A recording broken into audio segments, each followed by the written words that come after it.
Hello friends, hi, welcome back to M's Kitchen. How are you all? I hope all are good. దొండకాయ and coconut fry side డిష్గా చాలా బాగుంటుంది. దొండకాయలు నేను 250 grams తీసుకున్నాను, coconut great చేసుకున్నాను, and జీలకర్ర, ఆవాలు, మినపప్పు, శనగపప్పు, curry leaves and 2 green chilli. And gas on చేసి మనం పెనం పెట్టుకొని హీట్ అయ్యాక మనం ఆయిల్ వేసుకోవాలి. ఆయిల్ హీట్ అయ్యాక మినపప్పు, శనగపప్పు వేసుకొని ఫ్రై చేసుకుందాం. సో ఇది లైట్గా కొంచెం చేంజ్ అయ్యాక జీలకర్ర, ఆవాలు కూడా వేసుకొని మనం ఫ్రై చేసుకుందాం. అండ్ నెక్స్ట్ ఇందులో మనం కొంచెం కర్రీ లీవ్స్ని యాడ్ చేసుకొని ఫ్రై చేద్దాం. సో చాలా సింపుల్ అండ్ ఈజీ కూడా, అండ్ టేస్ట్ చాలా బాగుంటుంది. ఎందుకంటే కోకోనట్ని కూడా యాడ్ చేస్తాం కదా, అండ్ గ్రీన్ చిల్లీని కూడా యాడ్ చేసుకొని ఫ్రై చేసుకోవాలి. నెక్స్ట్ దొండకాయ పీసెస్ కట్ చేసుకొని పెట్టుకున్నాం కదా, ఇవన్నీ యాడ్ చేసుకొని కొంచెం అంతా బాగా మిక్స్ చేసుకోవాలి.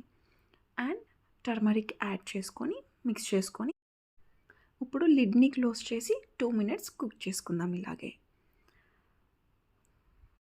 2 మినిట్స్ కుక్ చేసుకున్నాం కదా, సో కొంచెం కలర్ చేంజ్ అవుతుంది. అండ్ ఫస్ట్ నేను సాల్ట్ యాడ్ చేయలేదు, ఓన్లీ టర్మరిక్ యాడ్ చేసుకొని కుక్ చేసుకున్నాను. అండ్ నెక్స్ట్ మనం ఇప్పుడు తర్వాత సాల్ట్ యాడ్ చేసుకుందాం.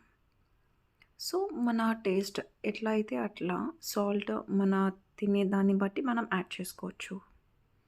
సో కొంచెం మొత్తం అంతా బాగా మిక్స్ చేసుకొని, అండ్ ఇందులో నేను చిల్లీ పౌడర్ ఏమీ వేయట్లేదు, మిర్చీస్ వేసాను కదా, అది సరిపోతుంది. అండ్ మళ్ళీ లిడ్ని క్లోజ్ చేసుకొని ఒక 2 to 3 మినిట్స్ కుక్ చేసుకుంటే, అండ్ చూడండి కలర్ కూడా ఎంత బాగా చేంజ్ అయ్యి అండ్ చాలా బాగా ఫ్రై అయింది, ఎందుకంటే సాల్ట్ కూడా వేసాం కదా. సో ఇంకా ఆయిల్ ఎక్కువ ఏమీ పట్టదు అండ్ వాటర్ అవి ఏమీ కూడా అవసరం లేదు. ఇప్పుడు మనం ఇందులో కొబ్బరి కూర వేసుకొని మొత్తం అంతా మిక్స్ చేసేసుకోవాలి.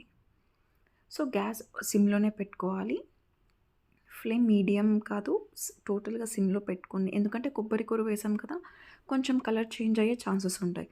సో టోటల్గా సిమ్లో పెట్టుకొని జస్ట్ ఒక 1 మినిట్ కుక్ చేసుకొని తర్వాత గ్యాస్ ఆఫ్ చేసేసుకుంటే సరిపోతుంది. ఎందుకంటే కలర్ చేంజ్ అవ్వకుండా బాగుంటుంది. అండ్ ఇది సాంబార్ కాంబినేషన్లో సైడ్ డిష్గా చాలా బాగుంటుంది.